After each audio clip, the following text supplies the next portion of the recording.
A mother's war, the fight to bring down a corrupt system. In the quiet of a Millfield, Ohio, courtroom, Eleanor Harris stood frozen as the verdict echoed through the chamber. The former police chief, Daniel Whitaker, and 6 officers sat in handcuffs, their faces drained of the arrogance they'd worn just months ago. No one had expected her to win. 3 months earlier, these men had laughed while Eleanor's daughter, Chloe, lay in a coma, her future hanging by a thread. Their laughter had sealed their fate. How could one mother, armed only with determination, dismantle an entire corrupt police department? This is the story of what happens when the system picks the wrong family to cross. Chloe Harris, at 16, was a beacon of hope in Millfield's predominantly black West Side neighborhood. An honor student with dreams of becoming a pediatrician, she spent 20 hours a week volunteering at the community center, tutoring kids, and serving meals to seniors. On a warm Tuesday evening in June 2023, Chloe called her mother, Eleanor, while driving home from the center. "Mom, Miss Thompson made her famous peach cobbler again. I saved you a slice," she said, her voice bright. Eleanor, a retired Air Force pilot turned civil rights attorney, smiled as she sorted case files in her home office.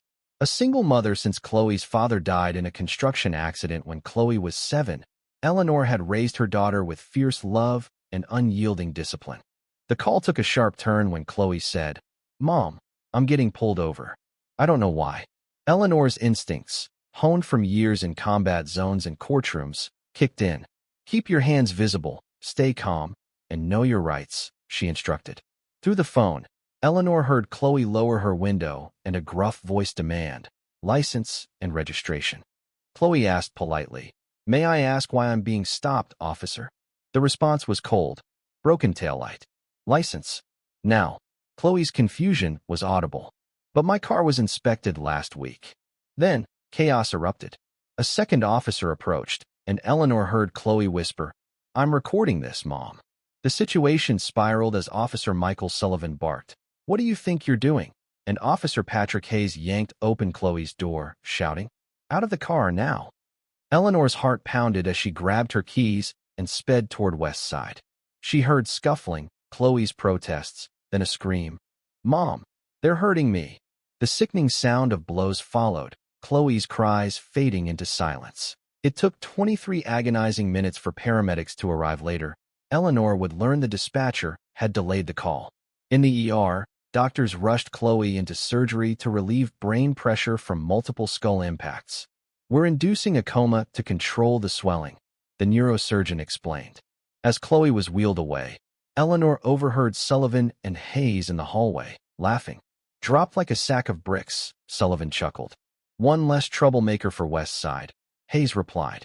Eleanor's legs nearly buckled, but in that moment, staring at her daughter's blood on her hands, the combat pilot in her made a vow. This was war. The next morning, Eleanor, dressed in a sharp blazer, marched into the Millfield Police Department to file a complaint. The desk sergeant barely looked up. "Forms are online." She slid her business card across the counter. "I'm here about the assault on my daughter, Chloe Harris." After a 30-minute wait, a lieutenant escorted her to a dingy interview room. "Your daughter escalated a routine stop," he said. She was noncompliant. Eleanor's voice was steel. "My 16-year-old daughter is in a coma with brain injuries for asking why she was stopped.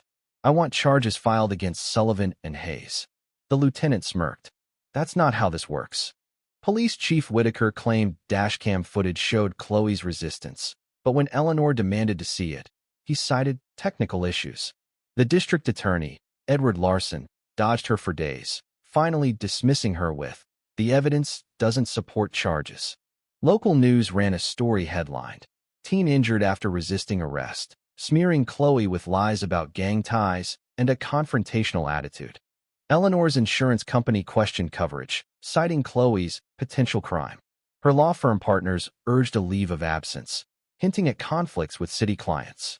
At night, patrol cars cruised past her house, anonymous callers breathed threats, and her security system flagged tampering attempts. When Internal Affairs cleared Sullivan and Hayes in just 4 days, deeming their force appropriate, Eleanor realized the system wasn't just broken, it was weaponized against her. That night, a call from her old Air Force intelligence colleague, Robert Klein, changed everything. Your phones are tapped, he warned. Whitaker's brother-in-law is a state senator, and the mayor owes the police union. This goes deeper than two officers. Eleanor closed her eyes, recalling battlefield moments when conventional tactics failed. It was time to fight differently. She resigned from her firm, transforming her dining room into a war room with case files, timelines, and network maps. Klein swept her home, finding military-grade bugs, and left two intact to feed misinformation.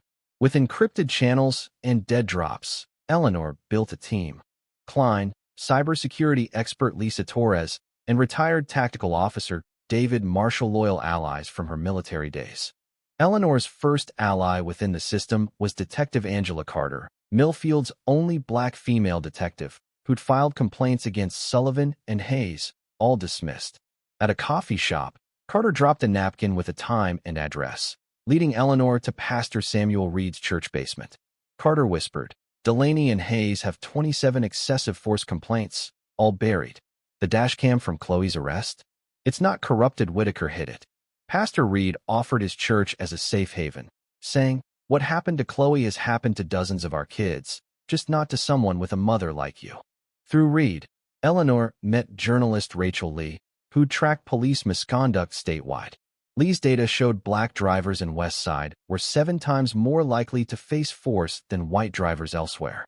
"Publish what you have," Eleanor urged. "It'll draw out others." Her military network expanded, with 5 former squadron members volunteering surveillance and security skills. Community members shared stories of ticketing scams, illegal seizures, and brutality, building a database of systemic abuse. A breakthrough came when an elderly volunteer from Chloe's center shared video of Sullivan and Hayes beating another black youth 6 months earlier. Chloe's condition improved slightly. Her brain activity increased, though she remained comatose. The neurologist, whose son had faced similar harassment, admitted, "She's fighting, but the damage is severe."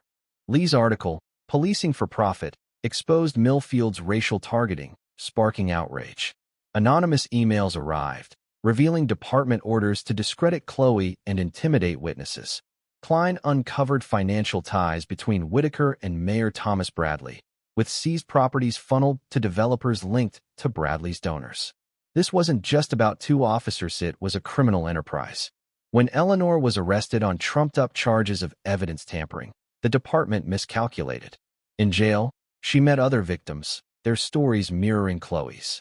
Detective Carter slipped her a recording of Sullivan boasting about her arrest. After 36 hours, Eleanor's attorney, former JAG officer Nathan Brooks, secured her release. Then, a miracle.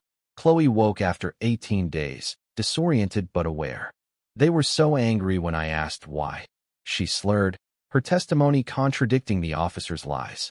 Governor Sarah Thompson ordered a state investigation, and Carter provided documents proving department-wide discrimination. Klein recovered deleted dashcam footage showing Sullivan and Hayes attacking Chloe unprovoked. Lee's national expose detailed how Millfields finds 84% from black neighborhoods-funded projects for the wealthy. The FBI launched a civil rights probe, and justice for Chloe trended nationwide. Eleanor's team released a 273-recipient dossier to media, prosecutors, and Congress, detailing 50 victim testimonies, financial records, and proof of corruption. FBI raids hit police headquarters and Bradley's home. Sullivan turned state's evidence, implicating Whitaker. The chief tried to flee to Mexico, but was arrested at the airport. Bradley, hospitalized after a heart attack, cooperated, exposing a 15-year corruption network.